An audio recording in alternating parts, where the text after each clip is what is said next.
네, 안녕하십니까. 오늘은 이제 29번째 시간이고요. 네. 그래서 오늘 이제 첫 번째로, 그래서 이때까지는 저희 Geophysical Fluid Dynamics에 대한 좀 기초적인, 조금은 교과서적인 내용들을 다뤘고, 이제 마지막 두 번 정도는 이제 이런 내용들이 실제 리서치에 어떤 식으로 활용되는지 어떤 식으로 활용되는지 그걸 직접 보시면 좋을 것 같아서 오늘은 이제 실제 퍼블리시된 논문에 대해서 이야기를 해보려고 하고 있고요. 그중에서도 이제 오늘 연사로서 초대한 이 조성원 연구원의 그 논문인 이 Driving Hourly Diagnostic Surface Velocity Field Considering Inertia and Application in the Yellow Sea 이 연구에 대한 내용을 소개해 드리도록 하겠습니다. 연사로 모신 조성원 선생님께서는 이제 그 부산대학교에서 석사를 마치시고요. 지금은 이제 한국해양과학기술원에서 석사후 연구원으로 이제 위성과 드리프터 끌개 자료를 이용해서 표층 해류 이제 구축하는 연구를 하고 계십니다. 그러면 이제 마이크를 넘기고 발표를 듣도록 하겠습니다. 소개 감사합니다. 네. 안녕하십니까. 저는 한국해양과학기술원의 해양순환기후연구부에서 석사후 연구원을 하고 있는 조성원이라고 합니다. 네. 오늘 발표할 주제는 작년에 최장근 박사님과 함께 작업한 논문에 대해서 소개해 드리려고 합니다. 일단, 일단 가장 먼저 제목에서 나와 있던 내용처럼 진단 표층 해류장에 대해서 일단 먼저 한번 소개를 드리려고 하고요.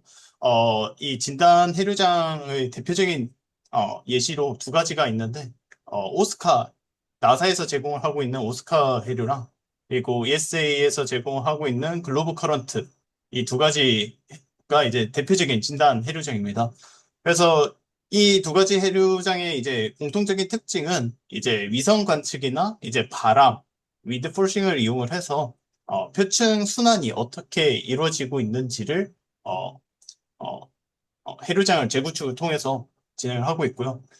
두 해류장은 이제 공통적으로 지형류랑 에크만 해류를 이용을 해서 표층 해류 필드를 만들고 있습니다. 그래서 이 지형류를 이제 기준으로 삼아서 에크만 해류가 이제 실제 관측치랑 얼마나 잘 맞는지를 에크만 해류를 이제 파라미터화를 해서 실제 관측치랑 최대한 잘 맞출 수 있게 그렇게 진단적인 접근을 사용을 해서 점검을 하고 있고요. 아마 이제 수업 시간에서 아마 다들 한 번씩 이렇게 지배식들을 많이 보셨을 거라고 생각을 합니다. 아까 앞서 소개해드렸던 이 진단 해류장이 대부분 다 일별 스케일로, 데일리로 제공을 하게 되는데, 어, 여기 있는 이 진단 해류장의 지배 방정식은 관성항과 암벽 경사항, 그리고 연직 와동 점성항, 이 세 가지 항으로 이루어진 스테디 스테이트를 가정한 형태입니다. 어, 이 스테디 스테이트를 가정을 할 때 이렇게 관성항이나 이제 관성항만 이제 무시하는 게 아니라 뭐 이제 이류항 같은 것들도 이제 같이 무시를 하면서 작은 어, 경우라고 이제 고려를 하고 이제 무시를 하면서 어, 이제 대표적인 이 남아있는 세 가지 항으로만 어, 그 해류를 이제 구하게 되는데 여기서 이제 관성학을 무시할 수 있는 조건으로 이제 템포럴 로스비 넘버를 가정을 하게 되는데 여기서 이 템포럴 로스비 넘버를 이제 스테디 정상 상태를 가정을 할 때 이 템포럴 로스비 넘버가 1보다 훨씬 작은 경우를 이제 가정을 하게 됩니다. 그래서 이 템포럴 로스비 어, 넘버가 이 관성 진동 기간보다 훨씬 더 큰 경우를 이제 스테디를 가정을 하게 되는 거고요. 그래서 어떻게 보면 오스카나 이제 글로브 커런트 같은 경우가 큰 규모 그리고 장기 변동성을 이제 보기 때문에 왼쪽에 보고 계시고 있는 이 스토멜 다이아그램에서 나타난 것처럼 이런 지오스트로픽 터뷸런스 여기 이제 포함되고 있는 게 이제 지오스트로픽 커런트 같은 현상들인데 이것들이 대부분 다 일별보다 훨씬 더 큰 시간 규모를 가지고 있기 때문에 어떻게 보면 이런 오스카나 그 글로브 커런트가 이런 스테디 스테이트를 가정한 것들이 이제 합당하게 됩니다. 하지만 이제 어, 관성 이 기간이랑 이제 시간 규모가 관성 기간보다랑 이제 근접해 있을 때, 이제 관성항 자체가 이제 무시하지 못하게 됩니다. 그래서 옆에 있는 스톰의 다이아그램을 보면 조석 같은 이런 시그널들이 조석 같은 이제 하루보다 더 짧은 시간 규모가 이제 같이 포함되게 되는데, 그것뿐, 이제 그거 외에도 이제 중관성 진동 같은 이런 시그널들이 또 이제 같이 포함되게 되려면 이제 이런 스테디 스테이트를 가정하는 게 아니라 이제 이런 언스테디 스테이트, 관성학이 포함된 이런 지배식을 이제 풀어야 됩니다. 그래서 연구 해역을 저희는 황해를 설정을 했고요.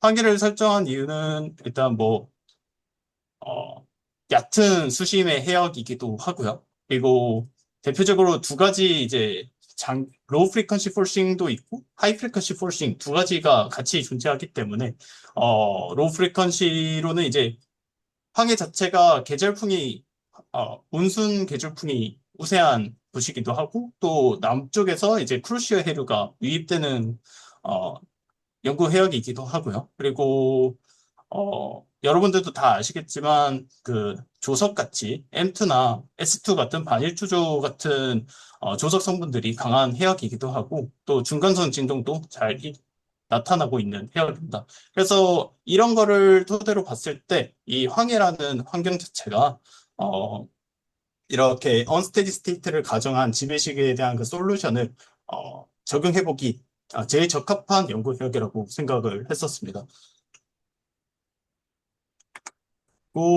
이제 두 번째로는 이제 황해에서 어, 이 해류를 어떻게 검증했는지 그 검증 데이터에서 간단하게 소개를 드리자면 이제 V 데이터가 있고요. 이거는 한국해양조사원에서 제공을 해주고 있는 데이터고 왼쪽에 아래쪽에 있는 그림에 있는 이 V 데이터입니다. 이건 이제 고정된 정점에서 계속 관측을 하고 있는 데이터고요. 그리고 국립수산과학원에서 제공을 하고 있는 드리프터 데이터들도 있습니다. 그래서 이 드리프터 데이터들은 이제 드로그가 달려있는 드리프터들이고, 오른쪽에 있는 그림처럼 이제 드리프터들의 이제 투하 위치와 이제 트랙들이 존재하고, 이제 여기 있는 빨간색 역삼각형은 이제 V의 위치입니다.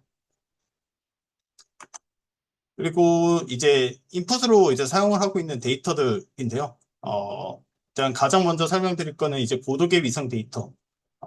CMS에서 제공을 하고 있는 고도계 데이터고, 뭐, 여기서는 이제 SSH, 해수면 고도 자료를 사용을 했고요. 그리고 에라5 이제 재분석장 데이터를 해서 여기서 바람 응력 데이터를 사용을 했습니다. 그리고 수심 자료로 이제 개코 수심 자료를 사용을 했고, 이제 조서 고도 자료로 TPXO 9 9 모델을 사용을 했습니다. 그래서 이제 이론으로 조금 넘어가자면, 이제 지배 방정식은 아까 한번 소개드렸듯이 이제 관성항이 포함된 관성항과 그리고 전압력항, 그리고 압력 경사항, 그리고 연직 와동 점성항 이 네 가지 항을 이루어진 지배 방정식을 지배 방정식이고요. 그리고 경계 조건으로는 이제 유한 수심을 가정을 해서 표층에는 이제 발항력이 영향을 받고 있고 이제 수심 밑수심으로 갈수록 이제 논슬립 조건으로 이제 설정을 했었습니다. 그리고 여기 있는 모든 지배식은 복소 좌표계를 설정을 했고요. 그래서 U나 V 같은 것들이 이제 다 옥수수 형태로 구성되어 있고요. 그리고 여기서 이제 이 방정식을 풀기 위해서 중첩의 원리를 이용을 할 건데 어, 아마 수업에서도 한번 언급을 하셨던 걸로 제가 기억을 하고 있습니다. 네, 그래서 이 U라는 항 자체가 윈드 드리븐, 그래서 UE 에크만 항이랑 이제 프레셔 그레디언트 드리븐인 UG 이런 식으로 항을 독립적으로 나눠서 진행을 할 수가 있습니다. 그래서 먼저 이제 윈드 드리븐 컴포넌트로 이제 넘어가게 되면 지배 방정식은 여기서는 이제 암객 경사항은 여기서 고려를 하지 않고요. 이제 관성항과 이제 전향력 그리고 연직 와동 점성항 그리고 아까 전에 경계 조건은 동일하게 진행을 하게 됩니다. 여기서 이제 이 방정식을 풀기 위해서 지배 방정식을 이제 시간 도메인에서 주파수 도메인으로 넘겨지게 됩니다. 그래서 바람, 이 U2, 바람, U2라는 이 컴포넌트 자체를 이제 주파수 영역에서 해류를 계산하게 된 거죠. 그래서 여기 있는 이제 영상을 보시면 이제 바람 응력을 타임 시리즈 형태로 이런 식으로 주었을 때 이제 각각의 모든 주파수 형태로 이렇게 다 나눠서 진행을 해보면 어, 해서 이 주파수 영역별로 이제 해류의 리스폰스를 구하게 계산을 하게 되는 겁니다. 그래서 이 바람 응력에 대한 이 타임 시리즈 형태를 이제 주파수 영역으로 각 주파수 영역별로 이제 계산을 하게 되고 여기에 대한 이제 솔루션으로는 이제 트랜스 유의는 이제 전달함수 형태로 나타나게 됩니다. 이 전달함수 형태에서는 이제 각 주파수에 대한 주파수별로 그 해류의 응답 성분을 이제 계산을 하게 되는 건데 여기서 이제 스테디 에크만 가정을 했을 때는 이제 달라진 점은 이제 에크만 수심도 원래는 연지과동 점선과 그리고 전압력 패러미터 코리올리 패러미터로 그냥 계산을 했지만 여기서는 이제 그것뿐만 아니라 주파수에 이제 의존한 형태로 에크만 수심이 나타나게 됩니다.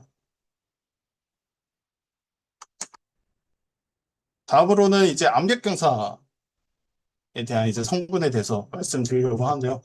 여기서도 이제 지배 방정식이 어, 원래 지배 방정식이랑 동일한 형태로 나타나지만 이제 경계 조건은 이제 발항력을 고려하지 않기 때문에 0인 상태로 나타나게 됩니다. 네. 대신 이제 아까 전에는 발암력 자체가 이제 타임 시리즈 형태로 나타나고 있는데 여기서는 이제 바람을 타임 시리즈 형태로 두는 것이 아니라 이 압력 경사항 자체를 타임 시리즈 형태로 두게 됩니다. 그렇게 되면 이 값을 t로 두었기 때문에 이 값 자체를 이제 주파수별로 분해를 할 수가 있게 되는 거죠. 그래서 지배 방정식 자체가 이 그라디언트를 이제 시간 함수 형태로 두어서 이 지배 방정식을 다시 어, 타임 도메인에서 주파수 도메인으로 전환하게 되면서 이것도 아까 윈드 드리븐 컴포넌트처럼 동일하게 트랜스퍼 펑션 형태로 나타나게 됩니다. 그래서 요것도 이제 아래와 같이 주파수 응답 형태로 나타나게 되고 있고요. 그래서 각각에 있는 모든 주파수에 대한 그 해류 컴포넌트를 계산을 해서 다시 모든 주파수 영역 부분들을 다 이제 옆풀이를 다시 하게 되면 이제 이 해류 성분이 나타나게 됩니다. 그래서 이제 그 결과로 넘어가기 전에 몇 가지 이제 이 이론을 이제 제대로 적용하기 위해서 여러 가지 방법들을 좀 구축을 해봤는데요. SSH가 지금 데일리 자료에 있던 알티메트리 데이터가 있고 그리고 조석 데이터가 있습니다. 하지만 이제 알티메트리 데이터는 이제 일별에서 아월리로 만드는 과정에서 단순 내삽을 하게 되면 이제 주파수 간섭이 형성되기 때문에 퓨리어 베이스 인터폴레이션을 사용을 해줘야 됩니다. 그래서 이 퓨리어 베이스 인터폴레이션을 사용하게 되면 원래 에타 알티메트리가 가지고 있는 그 고유의 주파수를 유지한 채로 내삽을 하기 때문에 이런 주파수 간섭 같은 게 일어나지 않고 있고요. 그리고 두 번째로는 아까 전에 에크만 수신 같은 값들이 이제 나타나게 되는데 이 값을 이제 월별로 V 자료랑 같이 비교를 하게 되면서 최적화를 같이 진행을 하게 됩니다. 그래서 아까 전에 이제 트랜스퍼 펑션 형태로 나타나 있었는데 여기에서도 이제 이 에크만 수심 값들이 이제 나타나게 됩니다. 그래서 여기 있는 이제 AZ 값을 월별로 각각 이제 최적화를 진행을 하게 되면서 이제 V에 있는 벨로시티에 이제 디타이드 된 값과 이제 여기서 AZ를 넣었을 때 계산된 윈드 드리븐 커런트 이 컴포넌트랑 각각 비교해서 최소치 RMS AZ가 나와 있는 AZ 값을 골라서 그 값을 베스트 AZ 값으로 선택을 했었습니다. 그래서 그 결과는 이제 다 이런 식으로 결과가 나타났었는데, 확실히 이렇게 월별로 AZ 값을 최적화를 진행을 해보니까 겨울철에서 이 AZ 값이 크게 나타났고요. 그리고 여름철에서 AZ 값이 좀 낮게 나타나게 됐습니다. 그래서 어, 겨울철에 아마 바람도 매우 강하게 나타나고 있고, 여름철에는 또 상층화도 일어나기 때문에 그만큼 얕은 이제 에크만 수심이 형성되는 것으로 생각을 하고 있고요. 그래서 이런 최적화를 진행을 했던 AZ에서 이 황해에서 어, 좀 계절적인 변동성을 확실하게 나타난 것을 확인을 할 수가 있었습니다. 그래서 이제 타임 디펜던트 에크만과 이제 관상을 고려를 했던 에크만과 이제 스테디 에크만을 각각 이제 비교를 해봤었는데, A, B 위에 있는 패널 그림 자체는 이제 시각별로 비교를 했었을 때의 경우고요. 아래에 있는 경우는 이제 일별 평균을 했을 때의 그 결과를 같이 비교를 했었습니다. 그래서 시간별로 비교를 했을 때 타임 디펜던트 관성항을 이제 고려를 했던 경우가 상관관계가 0.76 정도 나타나고 RMS 에러가 0.18 정도 나타나게 됩니다. 하지만 스테디 에크먼 같은 경우에는 이제 상관관계가 마이너스 0.08로 거의 상관관계가 잘 나타나지 않고 있고요. B 그림을 봐도 그런 식으로 나타나고 있습니다. 그리고 RMS 에러도 매우 크게 나타난 것을 확인할 수가 있습니다. 이제 일별 평균을, 그래서 스테디 에크만이 아예 안 되는 건 아니고요. 이제 일별 평균을 했을 때 이제 두 결과가 비슷하게 나타납니다. 상관관계는 조금 차이가 나지만 RMS 에러는 거의 둘 다 비슷하게 0.09, 0.10 정도 나타난 것을 볼 수가 있고요. 이 결과를 통해서 볼 수 있는 거는 이제 스테디 에크만 같은 경우에는 오로지 저주파 영역, 그러니까 아까 전에 설명드렸던 이제 템포럴 로스비 넘버보다 훨씬 더 큰 경우에서만 이제 적용이 되지만, 이제 타임 디펜던트 에크만 같은 경우 관성을 이제 고려를 했을 때는 이제 두 가지를 같이 다 볼 수가 있는 거죠. 로우 프리퀀시나 이제 하이 프리퀀시 둘 다 이제 같이 볼 수 있는 것을 여기서 이 결과를 통해서 확인을 할 수가 있었습니다. 그리고 이제는 이 결과를 단순히 아까 통계적으로 봤었는데 이제 공간적인 분포로도 한번 보려고 했고요.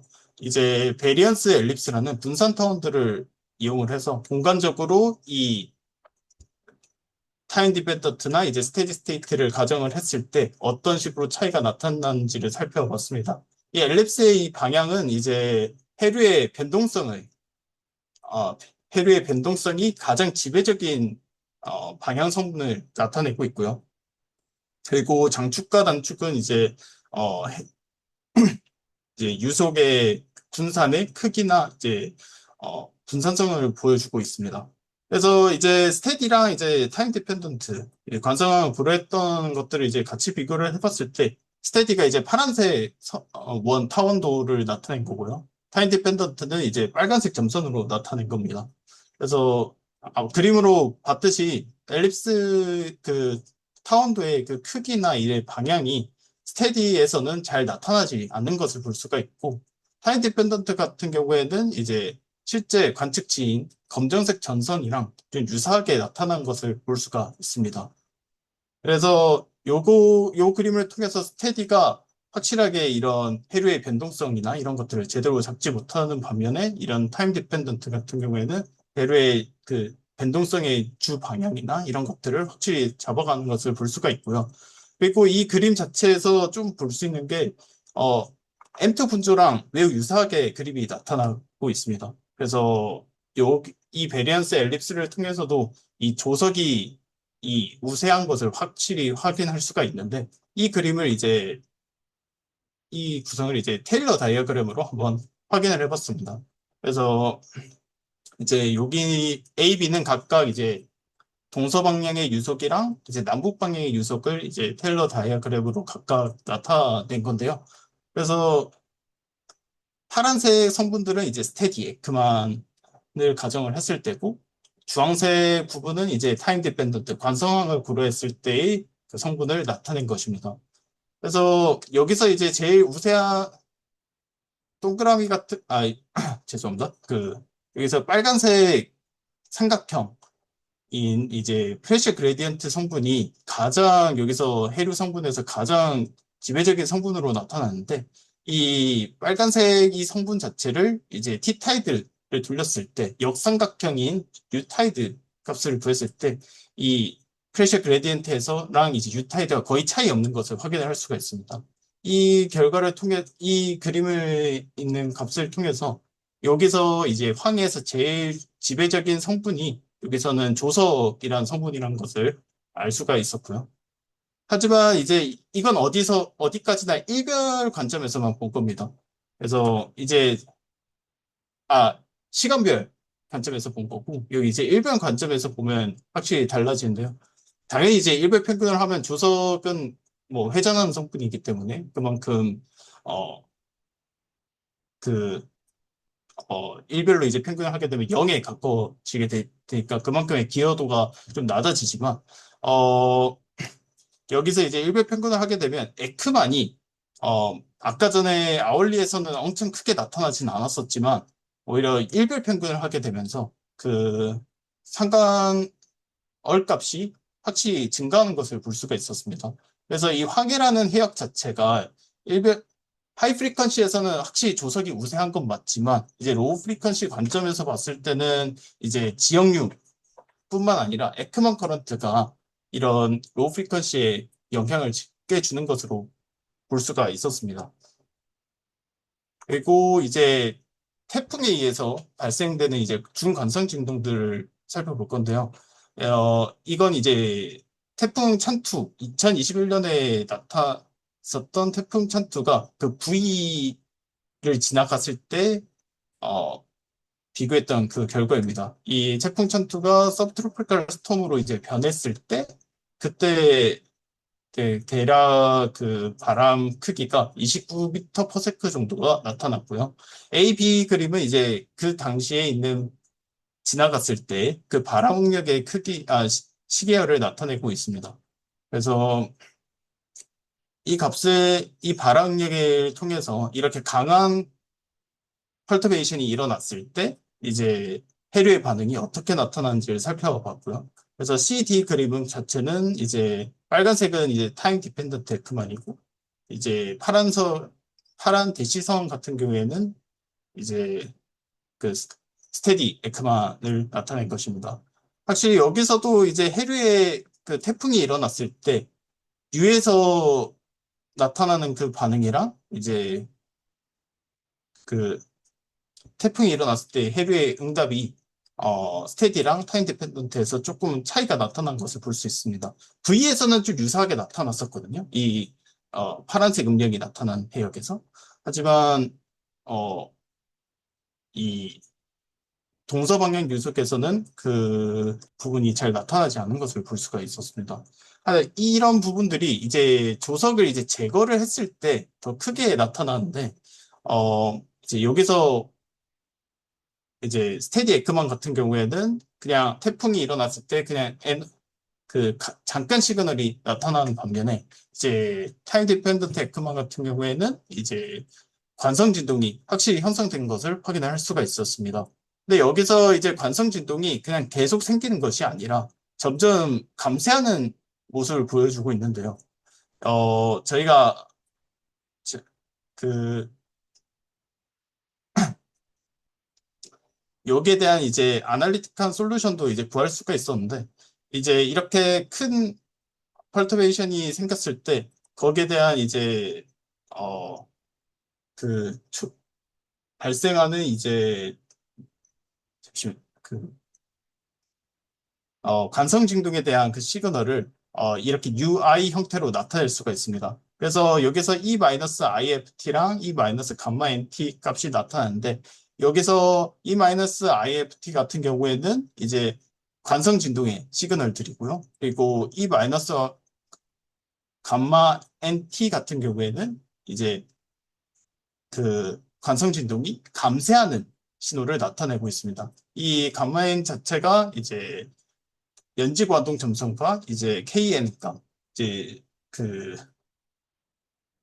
수직 모드에 따라서 그 값이 달라지게 되는데 이 값을 통해서 이제 에크만 그 관성 진동이 이 값들을 토대로 이제 점점 감소하게 됩니다. 그래서 이 결과를 통해서 단순히 관성 진동만 나타내고 있는 게 아니라 관성 진동이 점차적으로 계속 감소하고 있는 모습을 어, 이 아날리틱한 솔루션을 통해서 나타낼 수 있었고요.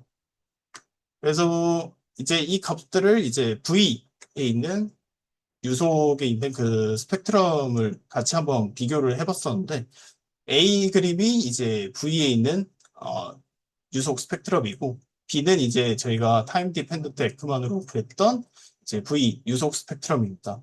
그래서 각각 이제 각 그림을 비교해 보면 이제 빨간색 점선이 있는 이제 관성 진도 피크 있는 데서도 동일하게 나타나는 것을 볼 수가 있고 그리고 이제 각각 이제 조석 시그널들인 M2, S2, N2 같은 이런 반의주조 시그널들도 확실히 같이 잘 나타내고 있는 것을 볼 수가 있었습니다. 하지만 조금 스펙트럼 값들이 이제 조석이나 이런 쪽에서 좀 특징이 강하게 나타나고 있는데, 이 이유는 저희가 이제 사용을 했던 그 SSH 데이터, 에타라는 그 데이터 자체가 단순히 알티메트리 데이터랑 이제 조석 데이터들을 각각 이제 더한 값입니다. 그래서 그 고독에 있는 그 에타 값 자체는 로우 패스 필터가 거쳐 있는 그 위성의 SSH 데이터를 그냥 값이고 그리고 에타 타이드 같은 경우에는 특정 TPX9에서 특정 조석 분조만 들고 온 값이어서 사실 여기 있는 에타 값 자체가 진짜로 하이 프리퀀시 시그널들을 다 포함하고 있는 그 데이터들은 아니란 말이죠. 그래서 그런 부분들이 다 있기 때문에 어, 진짜 이런 하이 프리퀀시 시그널들을 완벽하게 다 나타내지는 못한 것으로 못했습니다. 하지만 이 결과를 이걸 통해서 알 수 있는 점은 이제 어, 이런 조석 시그널들도 충분히 이 방법으로 충분히 다 묘사를 할 수가 있다. 그리고 관성 진동도 다 충분히 재현할 수 있다라는 점에서 좀 의의가 있다고 생각을 합니다. 네, 그래서 이제 결론과 이제 요약으로 넘어가면, 이제, 관성을 이제 포함한 이제 지배 방정식에 대한 그 아날리틱한 솔루션을 구했고요. 그래서 이걸 통해서 이제 해류의 고주파 변동성까지, 어, 진단 해류장의 이제 고주파 해류 시그널까지, 어, 포함시킬 수 있는 방법으로 이제 발전시킬 수가 있었습니다. 그리고 관측치랑 이제 비교를 했을 때도 이제 기본 스테디 스테이트 모델보다 확실히 더 좋은 성능을 낼 수 있었고, 특히 이런 하이 프리퀀시 시그널에서 확실히 더 좋은 성능을 낼 수가 있었습니다. 그리고 그것뿐만 아니라 이제 중관성 진동 같은 이런 시그널들도 확실히 잘 나타낼 수 있었고, 그리고 그것뿐만 아니라 그 이제 중간성 진동이 가지고 있는 이제 감색까지도 잘 나타낼 수 있었습니다. 네, 이상으로 제 발표를 마치도록 하겠습니다. 감사합니다.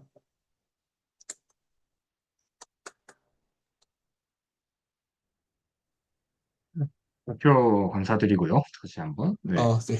그리고 네, 질문 Q&A 세션을 가지고 조금 이것저것 얘기를 해본 다음